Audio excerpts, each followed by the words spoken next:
सम्पूर्णलाई मेरो च्यानलमा स्वागत छ। आज चाहिँ हामी चाहिँ मोमोको अचार कसरी बनाउने, के सामग्रीहरू चाहिन्छ भनेर रेसिपी लिएर आएका छौँ।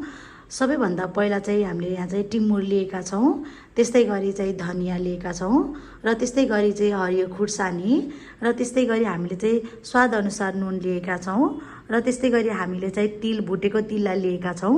आफूले चाहिँ कति अचार बनाउने त्यसको मात्रा अनुसार चाहिँ आफूले लिन सक्नुहुनेछ। र त्यस्तै गरी हामीले चाहिँ यहाँ चाहिँ पोलेको टमाटर लिएका छौँ। यो चाहिँ हजुरले चाहिँ कति आफूले कति अचार बनाउने त्यही अनुसार चाहिँ लिन सक्नुहुनेछ। र हामीले चाहिँ अघिको इन्ग्रिडियन्ट्सहरूलाई चाहिँ मिक्सरमा ग्राइन्ड गरेर ल्याइसकेका छौँ।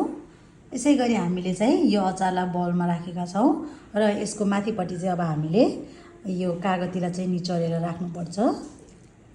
यसलाई राखिसकेपछि चाहिँ यसलाई राम्रोसँग चाहिँ मिक्स गर्ने।